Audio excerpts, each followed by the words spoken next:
Hello everyone, good afternoon.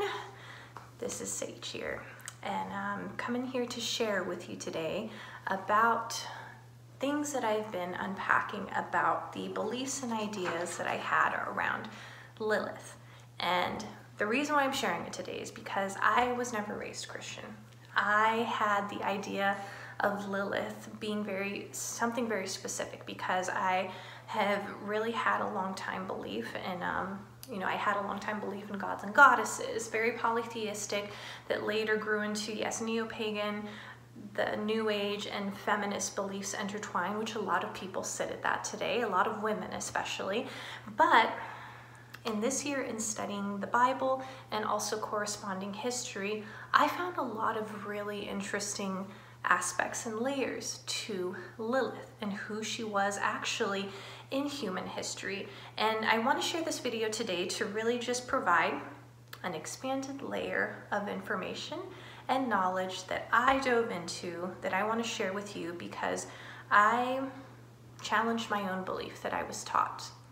And I think that it's important to be willing to do that sometimes and be willing to say, you know what, maybe I don't know the full picture, and that's okay. But in knowing the full picture and evaluating for yourself, okay, am I okay with this? And really just evaluate why. And so yes, you will see Miss Gigi popping up here. This is my other dog. She's actually 11 years old, and she is just the teeniest, cutest little forever puppy that we just love and adore. She is unlike any other Chihuahua. If any of you have Chihuahuas, you know Chihuahuas yap a lot. They're very yappy. She is not. She's just like this little love bug who just wants to cuddle and be a lap dog. So you will see her in here. But yeah, I'm going to dive into some things here. So I would highly encourage you, if you want to dive into this with me, to definitely grab yourself a cup of coffee or tea before we really dive into things. Maybe even a notebook if this is something you are really called to unpack for yourself. And yeah, let's dive in.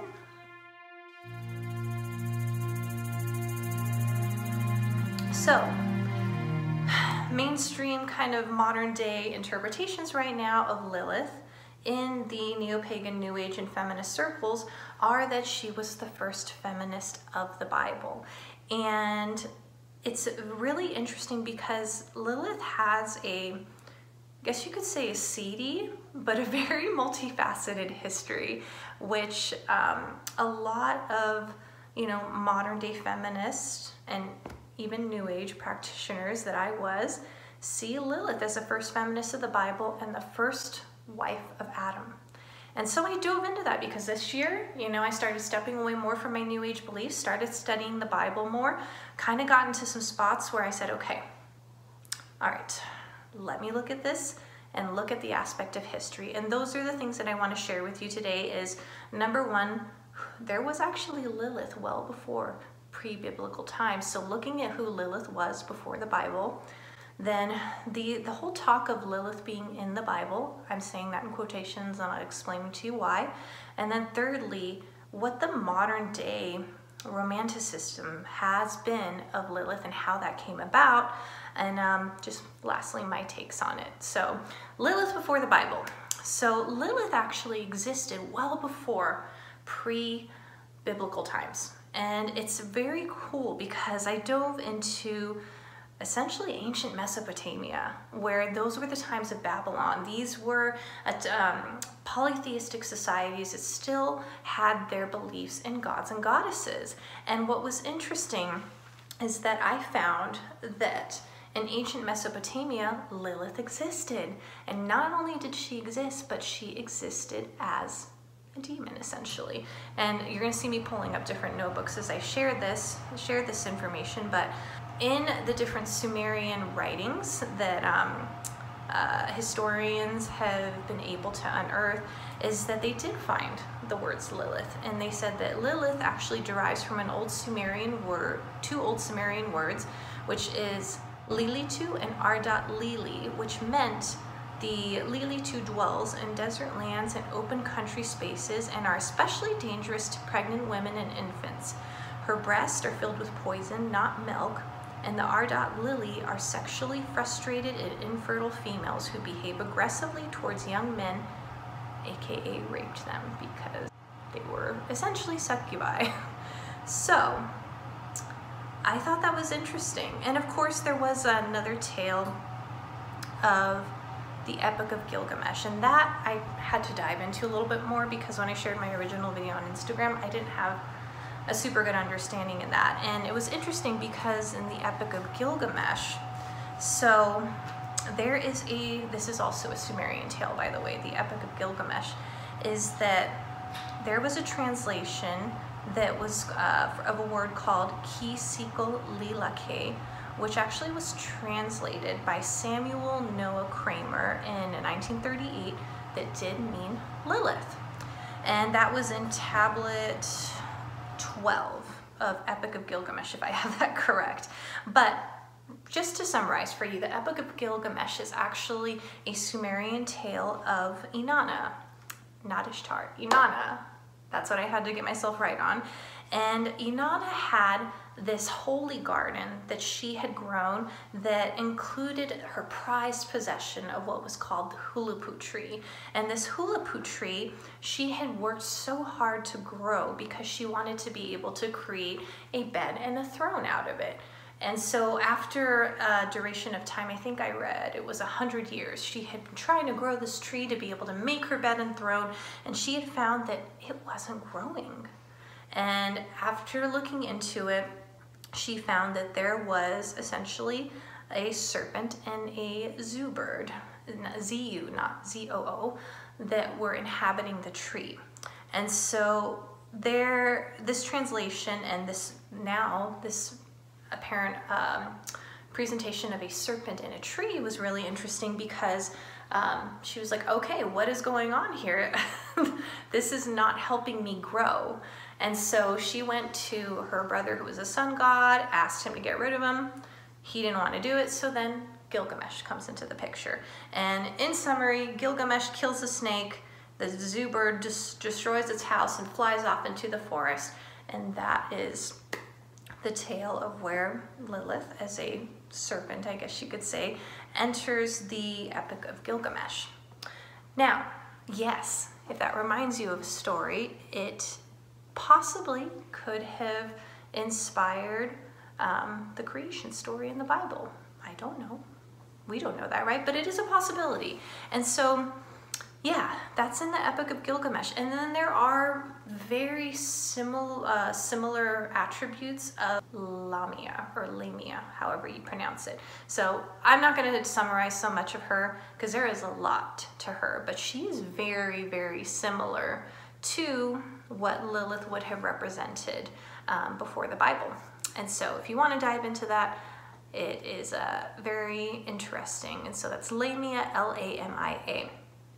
Now, Lilith being the first feminist of the Bible. Let's talk about that.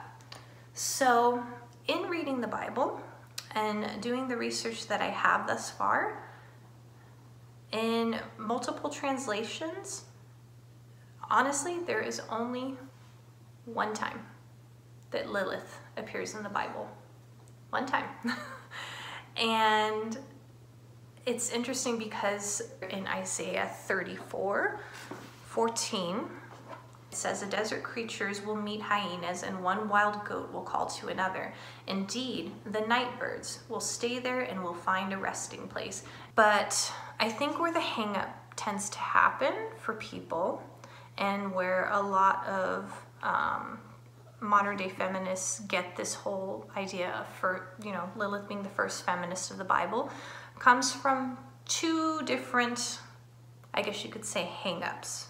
In one being from the Bible, and then another one that I will share with you.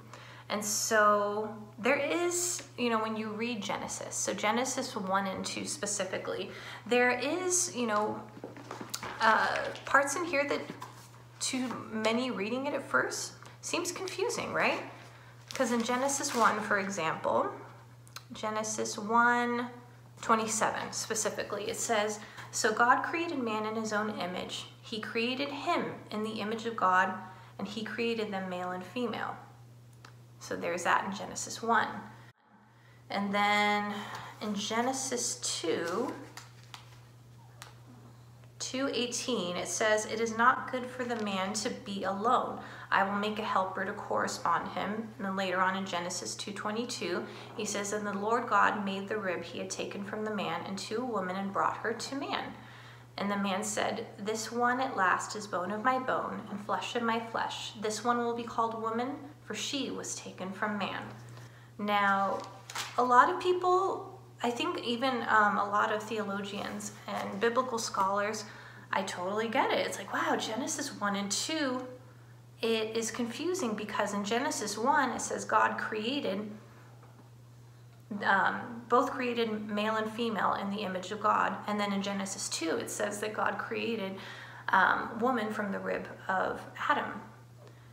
But whether or not that justifies the existence for Lilith being the first wife of Adam is problematic, because I wondered as I read this if it was possibly just a misinterpretation, if Genesis 1 was a separate event from actual Genesis 2, and Genesis 2 is just another aspect of the story. It is a question mark, right? It is a question mark. And so I started thinking, okay, where could this story about the first wife of Adam had come from? Where could it had come from? I dove deeper into that because there was nothing in the Bible. There was nothing in the Bible that was mentioning Lilith beyond Isaiah 34:14. And that was it. And so what I ended up finding is the alphabet of Ben Sira, or Ben Sirach. I'm not sure if I'm saying that right, but it was actually a story that was written about Lilith being Adam's first wife. And the whole story of them being made from the same soil, that God made them from the same soil, and you know, they were getting busy. Adam wanted her to lay beneath him. She got really mad about that because she said we were supposed to be equals, decides to curse at the real name of God, flies off. You know, there's a whole story. But I said, okay, that is where modern day New Age, neo-pagans, and feminists are getting this interpretation, is from this story of the alphabet of Sirach. And I think that's how we now get today to the modern day of Lilith's Romanticism. This whole romantic revival of Lilith, even though all throughout of human history she has always been seen as essentially a demon, a succubus, a killer of children, a danger to pregnant women, and yes, like the succubus, so she raped men and stole their semen. You can dive into all that. I will give you some examples. So there are people who believe this story of Lilith from the alphabet of Ben Sira. For example, there's the Ordo Antichristianus Illuminati, the Order of Phosphorus. Aleister Crowley had mentioned Lilith in his book De Arte Magica. And then also astrology has adopted Lilith as an archetype. And then there's also Gerald Gardner, who's the father of Wicca, who has said that Lilith is a goddess being personified. Doreen Valiente, who said that, you know, Lilith is a presiding goddess of the craft. Raymond Buckland, who is a very famed leader in Gardnerian Wicca, had also shared those same beliefs. And then with Satanism. Satanism sees Lilith as a goddess of independence, primarily worshipped by women, and was also simultaneously seen as a sex goddess. And so, yeah, I'm just gonna let that lay there. And my take on it is, regardless, all of that set aside, is that for me, at this point, and just looking at all the history and how these multifaceted interpretations of who she was represents, to me, I see Lilith as representing more of a cautionary tale. A cautionary tale in human history of what happens to the feminine and to women whenever we decide to choose lust, or aka sexual empowerment, power, not necessarily complementing equality, And it represents a cautionary tale of what it is when women choose to not have an interest in union with the masculine. I see why then, you know, Lilith would be a hero to feminism from this satire story of the Alpha Beta Ben Sira, because she does represent those things that they treasure most. And we see that Lilith-like behavior and being willing to look at the full picture of who she's actually been in history and where that story actually came from, which was actually a satire story. Being willing to say, you know what, and knowing the compass of all of this information, I am still okay with standing by her being that.